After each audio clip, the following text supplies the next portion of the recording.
What if your worst memories weren't the ones that hurt the most, but the ones you never stopped replaying? A decision you didn't make, a word you didn't say, a path you never walked. Regret is not pain in the moment. It's the ghost of a moment, revisited, again, and again, and again. You may think you've left it behind, but it lives somewhere inside you. Quiet, dormant, whispering at night. Even the most successful, wise, or enlightened people carry regrets. They just wear them better, hide them deeper, but they are there, like shadows attached to memory. Unlike fear, which makes you run, or anger, which makes you fight, regret paralyzes. It turns you inward, a slow rewind through a film that never changes and never forgives. But why? Why do we, as humans, carry this burden? Is it simply emotional baggage, or is there something deeper, more ancient, more philosophical? In this journey, we'll explore the roots of regret, from its biological foundations to its metaphysical implications. From the Stoics and Buddhists who tried to erase it, to Nietzsche and Kierkegaard, who embraced its danger. And finally, we'll face the question that may haunt you most. If you could erase all your regrets, would you still be you? Let's begin at the center of this mystery. Regret feels like weakness, but it's actually proof of something profound. That you cared, that you hoped, that you imagined a better version of the story. And that's where things become complicated. Because to feel regret is to believe in possibility, in the idea that life could have gone differently, should have gone differently. But how far back does this belief go? Regret is not unique to modern humans. Some studies suggest that even animals, primates, birds, and rats show signs of decision-based reversal. They pause after making a choice. They hesitate. They act differently next time. It's not regret the way we feel it, but it's a hint, an echo. Evolution carved this into our nervous systems. Learn from mistakes. Don't repeat them. Stay alive. So perhaps regret began as a survival mechanism, a signal from the brain that says, next time, choose better. But humans went further. We built memory. We built self-awareness. We not only regret what we did, we regret who we were. This is where the pain becomes existential. You're not just saying, I chose poorly. You're saying, I am not who I was supposed to become. And that is a philosophical statement. Regret splits the self. It creates two timelines, the one you live in and the one you imagine. You become haunted by your alternate self, the version of you who didn't mess up, didn't leave, didn't hurt anyone, didn't miss the moment. But here's the paradox. The more we dwell on that version, the more disconnected we become from the life we can still live. Regret, unchecked, becomes a recursive loop. You regret a past decision. That decision shapes who you are, and then you regret who you are. And so regret becomes identity. You're no longer a person who regrets. You are a person defined by regret. But is that true? Is it fair? Or are we falling into a trap our own minds created? Philosophy tells us that memory isn't truth. It's a reconstruction, colored by who we are now. So the moment you're regretting may not be the moment that actually happened. It's a fiction, edited by your current emotional state, and yet it feels real. Real enough to make you cry at night. Real enough to lose sleep. Real enough to stop you from moving forward. So what do we do with it? Can regret teach us something? Can it be more than suffering? Or must we follow the Stoics and Buddhists, who saw regret as delusion, weakness, unnecessary pain? Or maybe there's a reason we need regret. Maybe it's a part of becoming wiser, stronger, more whole. But if that's true, then there's danger too, because anything with power can corrupt. And that's what we'll explore in this journey. The philosophy, the function, the weight, and ultimately, the risk. Because regret is not just a feeling, it is a force, and in the wrong hands, even your own, it can destroy everything. Up next, we trace regret's origin story. How it emerged not just from the human mind, but from the earliest forms of life, choice, and survival. Before regret became emotional, before it was poetic, philosophical, or tragic, it was something else entirely. It was survival. Imagine a primitive creature, small, vulnerable, alone. It makes a choice. Go left or right, hunt or hide, trust or flee. In the wild, the price of a bad decision is death. And so, the brain, if we can even call it that yet, learns to calculate. It learns to remember. It learns to hesitate. Not because it feels guilty, but because it wants to live. This is where regret begins. Not in sorrow, but in strategy. It starts as a signal, a flash of recognition that says, "That didn't work, don't do it again." This primitive regret isn't moral, it's mechanical. But over time, those mechanisms evolved. The brains got bigger, the memories got longer, the decisions got more complex. And somewhere along that timeline, a new feature emerged. Counterfactual thinking, the ability to imagine, what if I had done something different? It sounds simple, but this might be one of the most powerful and dangerous capacities the mind has ever developed. Because with that one thought, we began to fracture time. We began to live in alternate versions of reality. You're not just reacting anymore. You're reimagining, reconstructing, regretting. And it's no longer about immediate survival. It's about self-image. Once we began to think about ourselves as narrative beings, as characters in an unfolding story, we became obsessed with editing the past. And here's where the tragedy begins. We can't. Regret is the impossible desire to rewrite a moment in time. A moment that's already sealed, permanent, immovable, unchangeable. And yet, we try. We run simulations in our minds. We change our words, our reactions, our tone. We imagine what we would have done if we weren't so scared, so distracted, so young. These simulations don't save us. They torture us. But here's the twist. The very ability to simulate alternative outcomes is what makes us capable of learning, growing, adapting. Without regret, there is no reflection. Without reflection, there is no wisdom. So now we're at a crossroads. Regret is a gift and a curse. It's a learning mechanism wrapped in emotional suffering. It helps us not make the same mistake twice, but it also chains us to our past. And this is where philosophy enters the picture. Because if regret is built into the machinery of the mind, then how do we live with it without letting it consume us? How do we find meaning in a life full of what-ifs? And even deeper, if regret is part of being human, would you still want to be human? We sometimes think of emotion as a weakness. But what if regret is a kind of moral compass? What if it's the cost of being conscious? The Stoics believed we should extinguish regret. They saw it as irrational, pointless, a waste of energy. You made the best choice you could with the information you had. So why torture yourself now? Makes sense, doesn't it? But the Buddhists took it further. They believed regret is born from attachment, clinging to a version of life that was never real to begin with.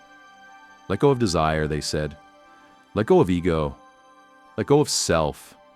But if you let go of all that, do you let go of regret, or do you let go of what makes life meaningful? That's the haunting paradox. Because regret isn't just a glitch. It's a signal that you valued something, that something mattered. To live without regret entirely would require a life without care, without risk, without love. And maybe that's worse. So we return to the question, can regret be used, refined, turned into wisdom? Or is it like fire, useful in small amounts, deadly in excess? The answer, as always, depends on how you carry it. Too little, and you become reckless, cold, detached. Too much, and you become paralyzed, stuck, haunted. But if you can find the balance, then regret becomes something else. It becomes a mirror, not just to punish the past, but to guide the future. Next, we turn to the ancient thinkers, the philosophers who stared regret in the face and tried to tame it. From Marcus Aurelius to the Buddha, from Confucius to Epictetus. What did they understand? That we've forgotten? Long before regret became a psychological term. It was already being wrestled with by minds that had little in common, except one thing, the desire for inner peace. In the ancient world, regret was not just seen as a feeling. It was a threat, a disruption, a crack in the soul. And so ancient philosophers and sages did something we rarely do today. They asked not how to feel better, but how to live without needing regret at all. Let's begin in the marble courtyards of ancient Rome.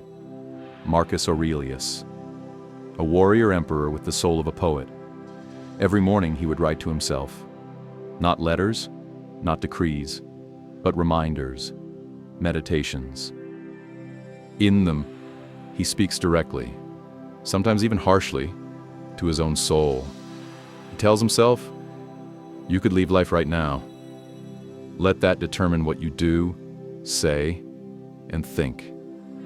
To the Stoics, regret was a useless luxury. You did what you did. Now do better. They weren't cold-hearted. They were strategic.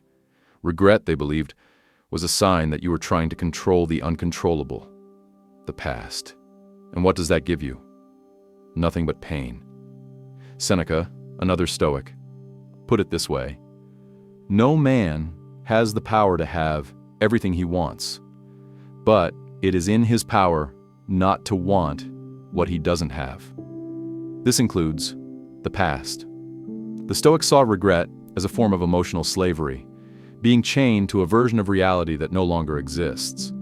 So, what was their solution? Radical acceptance, responsibility without self-punishment, reflection without attachment. You are not your mistakes. You are your next move. But while the Stoics looked outward, toward reason and self-discipline, another ancient path looked inward: Buddhism. Here, regret is still a kind of suffering, but the cause of that suffering is deeper. It's not the mistake that hurts, it's the clinging, the craving for what could have been, the belief that life was supposed to go another way. And so, the Buddhists offered a path, not of conquest, but of release. Let go of the illusion that you are a fixed self. Let go of the idea that things should have happened differently. Let go of the story. The Buddha taught that all suffering comes from attachment, and regret is attachment's echo.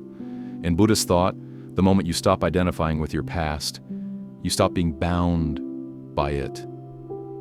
But can we really let go so easily? Can you just decide to not care about what you lost? Some say no. Let's travel further east, to Confucianism, where regret was not to be erased but honored.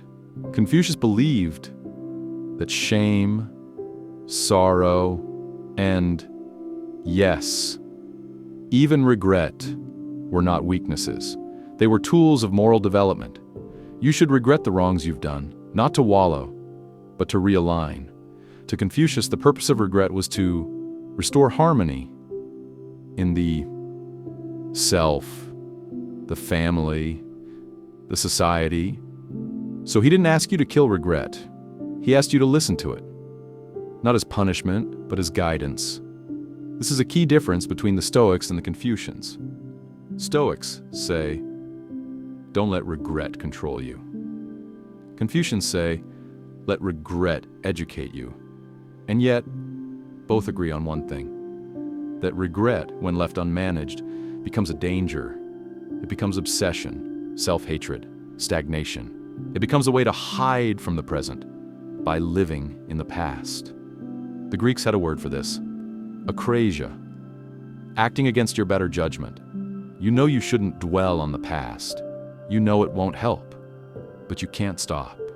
And that's where philosophy becomes more than theory.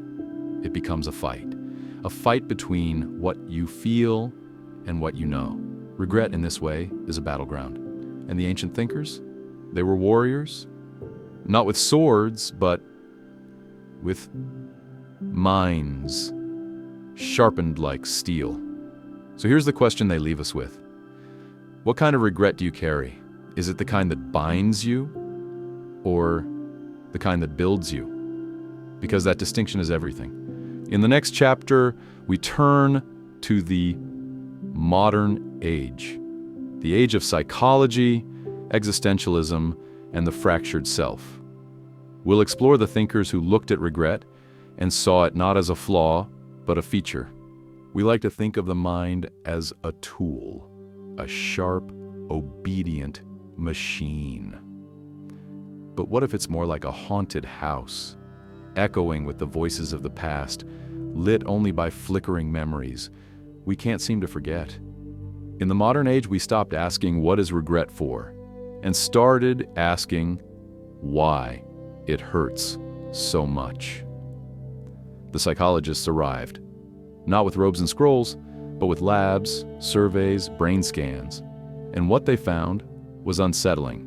Regret, it turns out, is one of the most cognitively complex emotions we experience. Because it doesn't just make you feel bad, it makes you reimagine reality. Unlike sadness, which mourns what's lost, or fear, which anticipates what's coming, regret demands that you time travel. You reconstruct the past, edit the decision, rewrite the consequences. But here's the trap. Every time you rerun the scenario, you reinforce the illusion that it could have gone differently, that you had control, that you could have saved something. And that illusion is the seed of suffering. Psychologist Neil Rose famously studied this phenomenon, calling it counterfactual thinking. His research found that people are most likely to regret things they didn't do, not their actions, but their inactions. That job they didn't take, that person they didn't call, that dream they let sit on the shelf. Why? Because when something never happened, it stays perfect in your mind, untouched, untested, safe from reality's messiness. You can sculpt it into anything, which means you can also mourn it forever. And yet, that same mechanism, the one that tortures us with what ifs, is the very thing that makes us human. It's what lets us plan, anticipate, grow. The brain evolved this capacity for a reason. Regret in small doses is like emotional software updates. You touch the hot stove once. Regret programs the pain into your mind, so you don't do it again. But modern life doesn't come with a manual, and so we make choices. Endless, daily, irreversible choices. And the weight of those choices begins to crush us. This is where existentialism steps in. The 20th century thinkers weren't satisfied with neuroscience or behavioral studies. They looked deeper, into the void. Jean-Paul Sartre, the French philosopher, argued something terrifying. that regret is a symptom of freedom. We are not machines. We are beings condemned to be free, to choose, to define ourselves through our choices. And because we choose, we're responsible. And because we're responsible, we suffer. To Sartre, regret wasn't a bug in the system. It was the system. But there's another voice, more tender, but just as haunting. It belonged to Viktor Frankl, a psychiatrist, philosopher, and Holocaust survivor. He believed that even in the face of unbearable pain, regret included, humans could find meaning. He wrote, "When we are no longer able to change a situation, we are challenged to change ourselves." In Frankl's view, regret isn't a dead end. It's a doorway. A moment that asks, what will you do now? Because if you can't go back, then the only place to go is forward. And maybe that's where healing begins. Modern psychology also brings a more practical lens. Therapists today talk about self-compassion, a kind of emotional oxygen mask for the regret-ridden mind. It's not about forgetting what happened. It's about understanding why it happened. And then, forgiving the person who made the decision, you. Because here's the truth we often miss. The you who made the mistake is not the same you who regrets it. You have changed. That's why it hurts. So instead of asking, why did I do that? Maybe the better question is, what did that teach me? Because regret, when handled with care, becomes the birthplace of wisdom. But when ignored, when buried, denied, or suppressed, it begins to rot, to infect, to transform into something darker. This is where we enter the realm of toxic regret. The kind that doesn't just whisper, what if, but screams, you're worthless. The kind that metastasizes into depression, into anxiety, into self-destruction. It's not regret anymore. It's self-annihilation dressed as reflection. And the line between the two is razor thin. Which brings us to the next question. What happens when regret becomes too much to bear? When the burden isn't philosophical or psychological, but spiritual? In part 5, we descend deeper into existential dread, moral collapse, and the soul's silent cry for redemption. This is when regret becomes the monster. There's a kind of regret that whispers, a quiet ache, barely audible, a lesson you carry in your chest like a scar. But then there's the other kind, the one that doesn't whisper. It devours. It starts slow, a flicker of memory, a late-night thought, an image that slips behind your eyes when the room goes silent. And before you realize it, you're trapped in a private horror film that never stops playing. This is when regret becomes the monster. Philosophers speak of the self as a construct, an ongoing project, a fluid identity. But when regret hardens, it becomes a prison. You are no longer someone who made a mistake. You are the mistake. The past is no longer behind you. It is you. This is where we begin to see the existential cost of regret. And few describe this better than Fyodor Dostoevsky. In his novel Crime and Punishment, he didn't just show us a man racked by guilt. He showed us the disintegration of the self. Raskolnikov, a young man who commits murder under a twisted theory of moral superiority, begins to unravel, not because of fear, but because of regret. A regret that infects every thought. A regret that rewrites his reality. He walks the streets of St. Petersburg not as a man, but as a ghost, haunted not by punishment, but by memory. And this is the horror of deep regret. It doesn't need a judge. It doesn't need a jail. It punishes you from the inside out. Psychologists now recognize this phenomenon as moral injury, the psychic wound that forms when someone violates their deepest values. It's common in war veterans, doctors, first responders, people who had to make impossible choices, or worse, people who didn't make a choice at all. and now live with the fallout. This form of regret is not rational. It doesn't fade with time. It festers. And the danger? It begins to feed on identity. You no longer think, I did something wrong. You begin to believe, I am wrong. This self-condemnation is more than just sadness. It's corrosive. It eats away at your sense of worth, your capacity for love, your very will to live. And tragically, this is where regret crosses the line into suicide. Many people who end their lives don't do it because they want to die, but because they believe they can no longer redeem themselves. Regret becomes a wall between them and the future, a voice that says, you don't deserve peace. You ruined everything. It's too late. But here's the twisted irony. The people who feel this most deeply are often the most morally awake. They feel regret because they care, because they had a vision of who they wanted to be and failed to meet it. This is the paradox of regret. The more human you are, the more it hurts. But even here, in the darkest depths, there is a flicker of light. Because some philosophies, some ancient, some modern, insist that even this kind of regret can be transformed through meaning, through confession, through redemption. But it starts with a question so few dare to ask. What if regret isn't a punishment, but an invitation? An invitation to confront the monster inside you, not to kill it, but to understand it.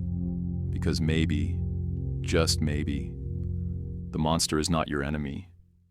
Maybe it's your grief, your conscience, your higher self, screaming through the only language it has left. This is where spirituality returns to the conversation. Not religion necessarily, but the deep yearning for forgiveness, not from others, not even from God, but from yourself. Because no punishment, no amount of self-loathing will undo the past. But forgiveness might reshape your future. In the next chapter, we explore that redemption. We step into the light. Not because we've escaped regret, but because we've reclaimed it. For so long, regret feels like a shadow, a presence that trails behind you, dragging chains of what could have been through every quiet moment. But what if regret isn't here to punish you? What if it's here to wake you up? Forgiveness. The word feels almost too soft, too vague. Something you give to others when they've said they're sorry. But forgiving yourself? That's an act of spiritual warfare. Because regret is not just a memory, it's a belief that you are broken, that you failed, that you don't deserve peace. So to forgive yourself, you don't just rewrite the past. You rewrite who you are. Let's pause here, because this is where things get dangerous again. Forgiveness is not the same as forgetting. It's not pretending you did nothing wrong. It's not sweeping pain under the rug. It is the exact opposite. It is standing at the edge of your choices, looking directly into what you did, and saying, yes, I did this, and I still choose to be human. Because your past is not a life sentence. It's a teacher. Some of the most transformative philosophies in history begin right here, at the bottom of the well. Take Buddhism, for example. In Buddhist thought, suffering is not a punishment. It's information.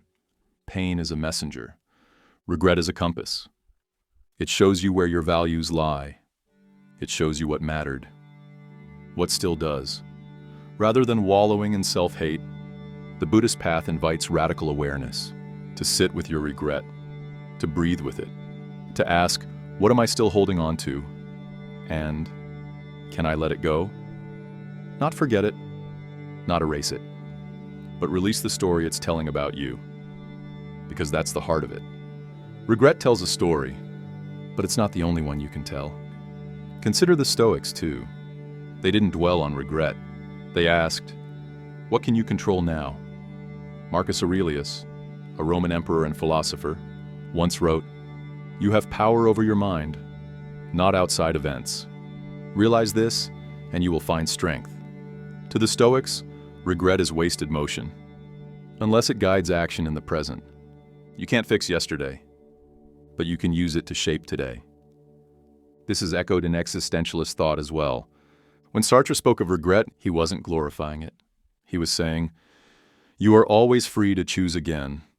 Your past does not define your future, unless you let it." And that brings us to a powerful truth. Regret can be your redemption story, not by pretending it didn't happen, but by turning it into something new. That person you hurt? Apologize, if you can. That opportunity you missed? Start again. Smaller, wiser, braver. That value you betrayed?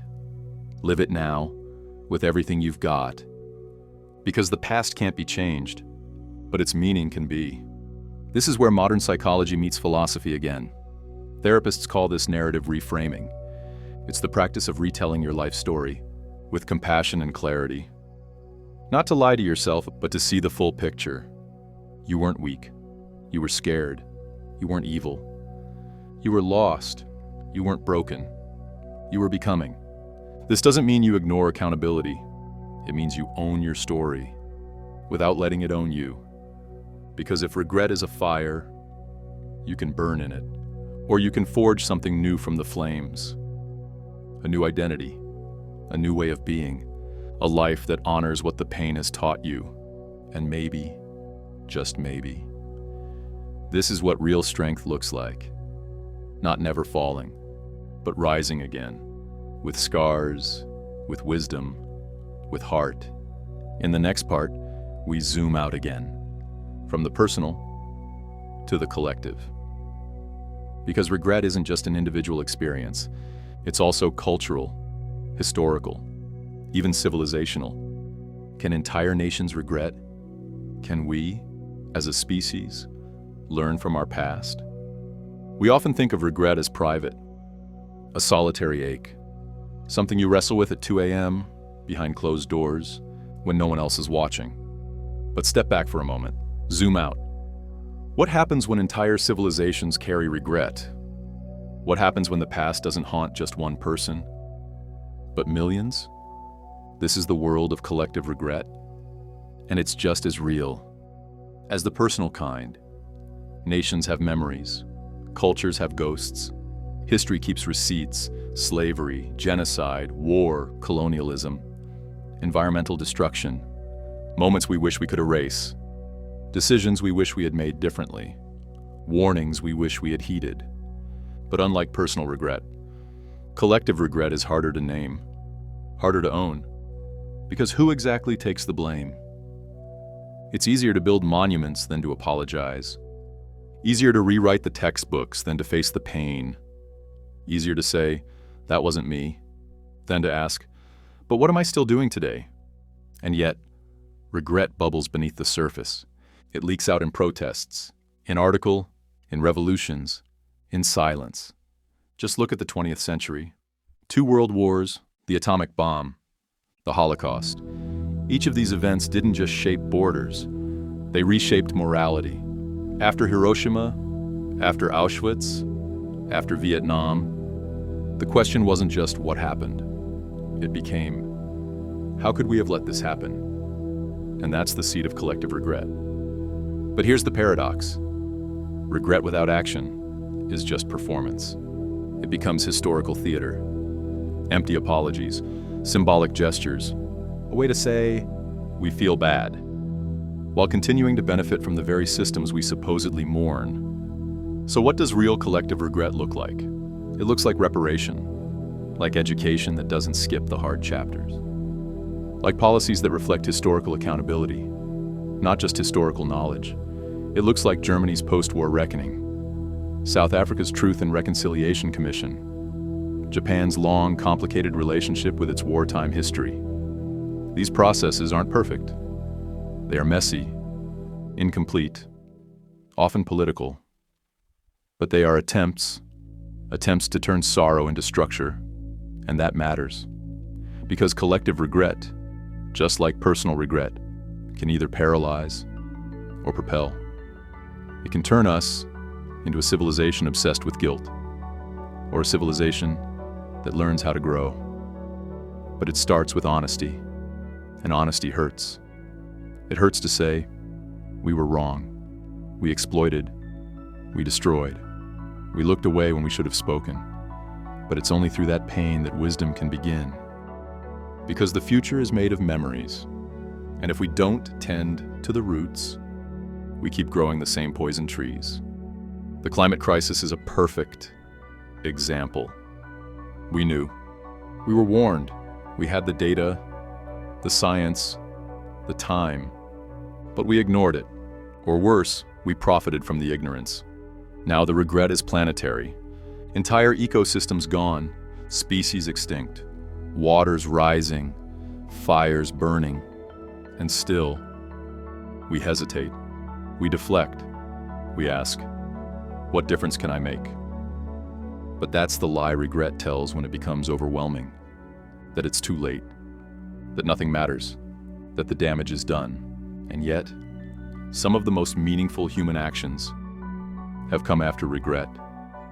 After tragedy, after failure, after collapse, regret, when collective, can be a turning point, a revolution of conscience, a rupture in the timeline, a moment when we say, we can't undo what was done, but we can make sure it never happens again.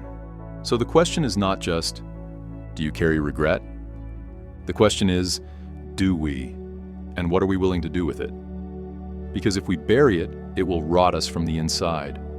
But if we face it together, it might just be the thing that saves us. In the final chapter, we return to the personal.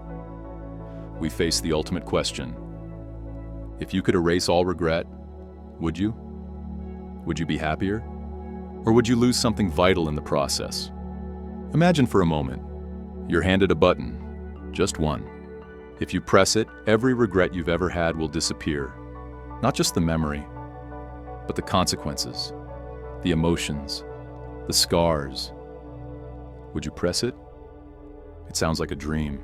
No more sleepless nights, no more shame, no more looking back with that pit in your stomach.